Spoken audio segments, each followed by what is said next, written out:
wattmeter consists of two coils. See here, this is a symbolic representation of a wattmeter. Okay, so this is how we will represent symbolically wattmeter. Okay, so it consists of two coils. This is one coil and this is the other coil. So this coil is known as current coil. Cut.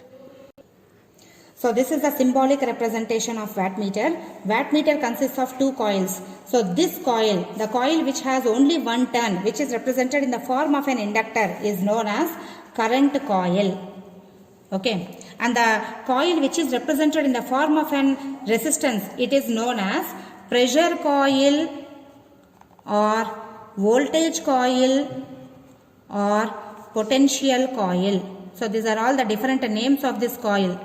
Okay, so usually a wattmeter consists of two coils. One coil is called current coil and this is called potential coil or voltage coil. Okay, and a wattmeter has four terminals. You can see here. What are the four terminals? Here it is represented as M, this is L, this is C and this is V. Okay, so M, L, C, V are the terminals of wattmeter. What is meant by M? M means mains. Means this part is connected to the supply mains of your wattmeter, of your circuit. Okay. Next, L means it is connected to the load. So this side we will connect the load part. What is this? C is nothing but common. Okay. C terminal is called common and V is called voltage terminal. Okay. So these are the full forms of this terminals of wattmeter. One important thing you need to remember, in this wattmeter, always remember M and C should be shorted. Okay, M and C should be shorted. And always remember, the current coil will be connected in series with the circuit or in series with the load, and the voltage coil is connected across the load. That is how the connections are done. Okay, so that means, you see, suppose if I take a single phase, I will just show you how the connection is done for a simple single phase circuit.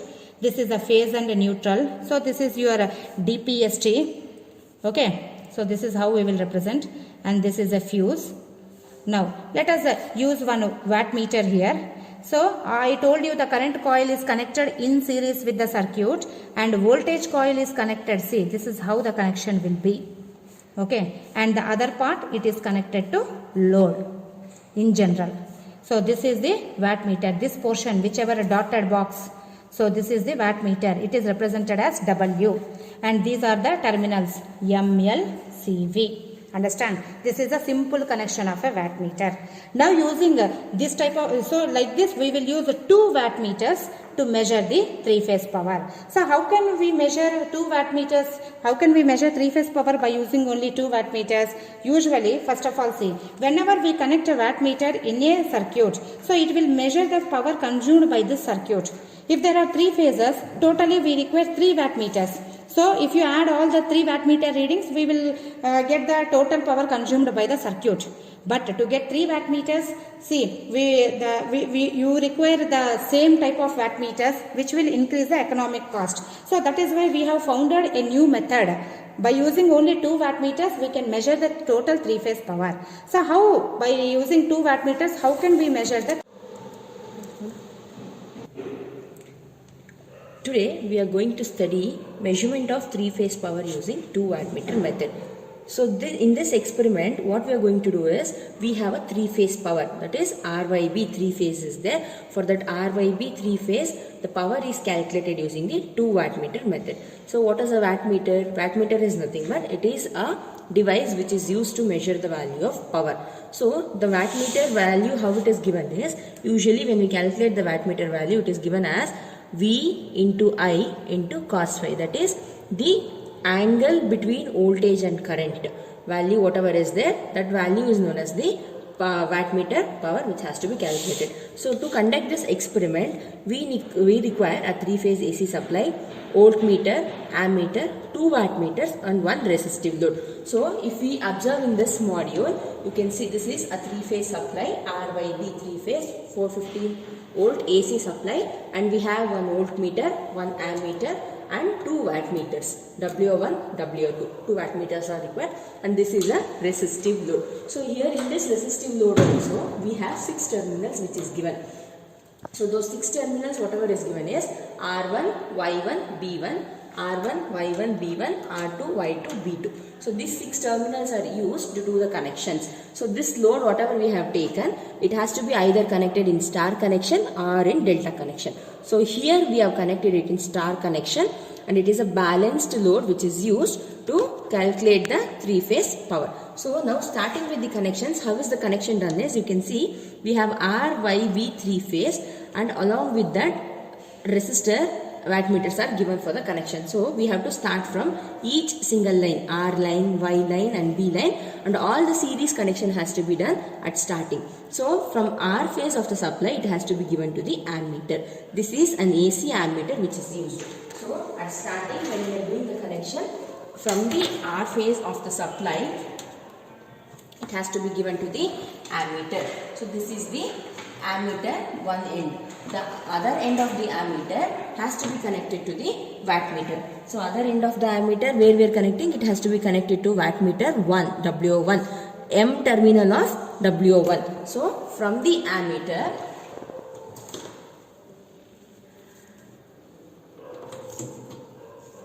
we are going to connect it to M terminal of the WO1, and from the M terminal of WO1 we have one more connection, that is M and C is shorted. This short is very important. So whenever we talk about the wattmeters, M and C short is important which has to be done. So what I am going to do is, where we have connected the ammeter at the same point, that is from the M point, I will put one more wire and it has to be connected to the C terminal. So M and C shorting I am doing.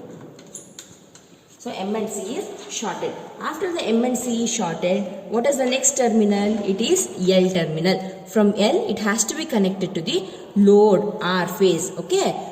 So R phase, it has R1, R2, Y1, Y2, B1, B2. That is starting terminals and finishing terminals.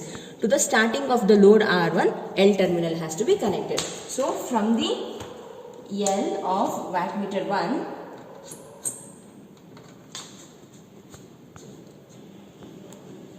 it is connected to the load R1.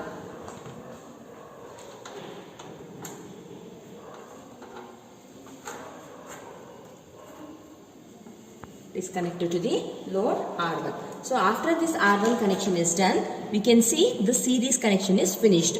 Now we will go to Y phase. So when we connect Y phase, the important thing which has to be kept in mind is Y phase is connected to V and V short of 2 wattmeters, and from that short it is given to the Y phase of the resistive load. So here you can see here 2 wattmeters whatever is there, it has a V terminal both. So those 2 V terminals are shorted. To that short from the Y supply point, the connection is given, and from the same connection of short whatever is done, it is given to the loaded terminal. So what I am going to do, from the Y phase of the 3-phase supply, I am going to connect it to V, that is from wattmeter 1 V. Along with that I will put one more wire because V and V has to be shorted. From here, from this short,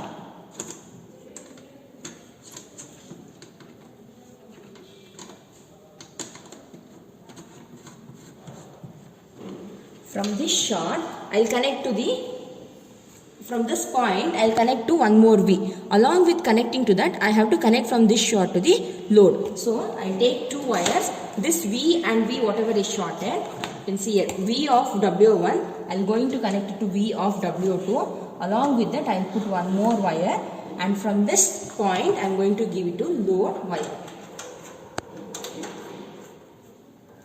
So load Y1. This connection is done. So now we have connected this Y phase connection also. Next is B phase connection. From B phase, it is directly given to the M terminal of WO2 wattmeter. So from the B phase,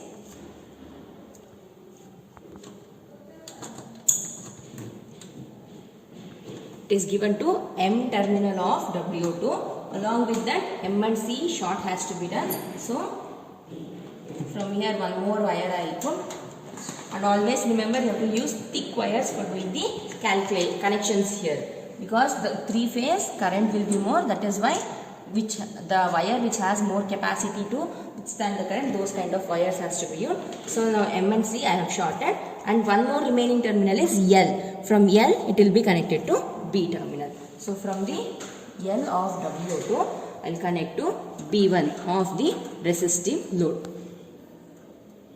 So now all the series connection are completed.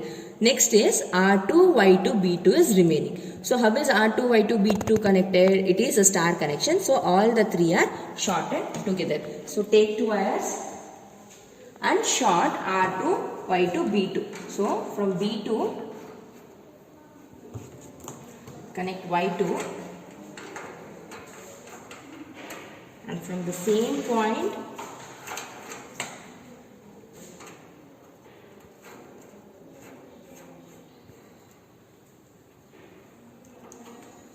we take one more wire, that is R wire, and connect to R2.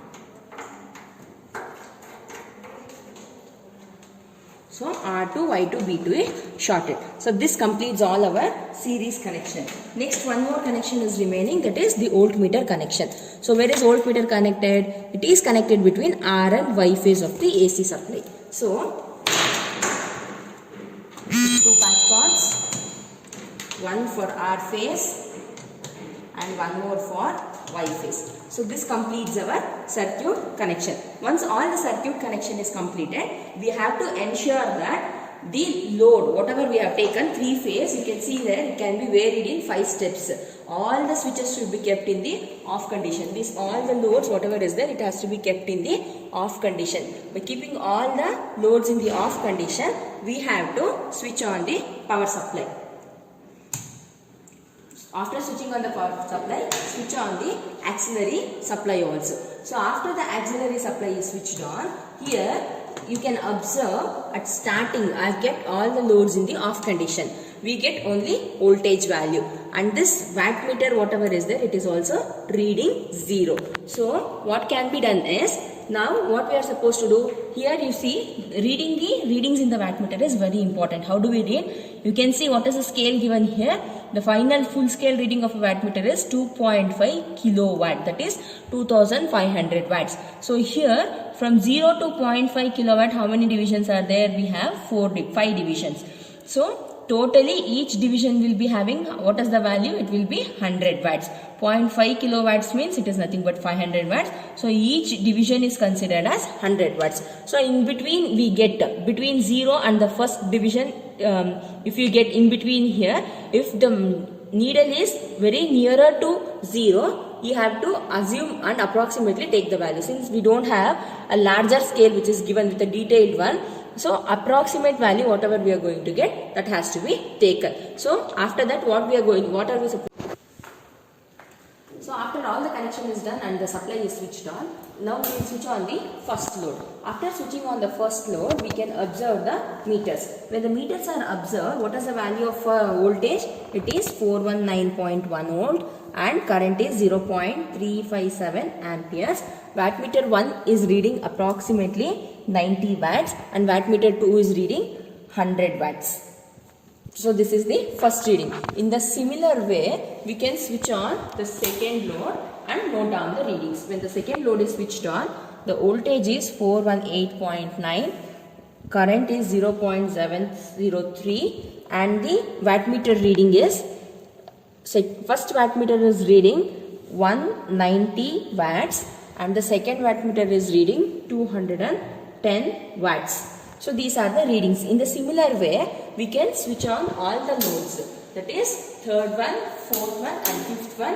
By switching on all the loads, we can note down the corresponding meter readings. Once all the readings are taken, we have to get the switches of the load to initial position, that is to off position, and then switch off the power supply.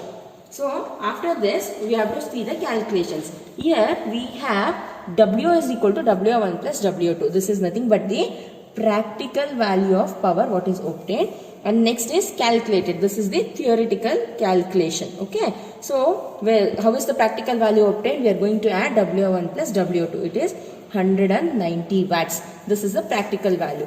Theoretically, to calculate, we have a equation √3 VL IL cos phi. So here assume the value of cos phi as 0.8 and do the calculations. So power will be root 3 into 419.1 into 0.357 into 0.8.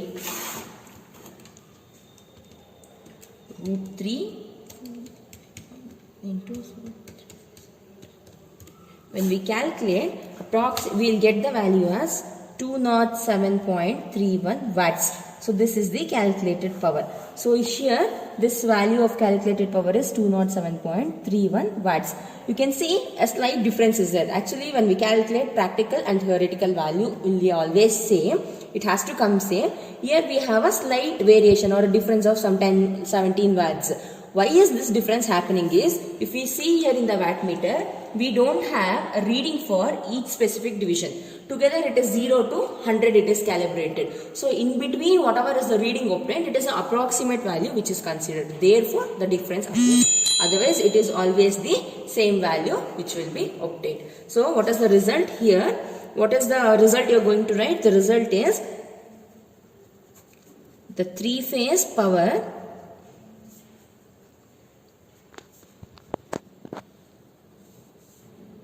using 2 wattmeter method is determined.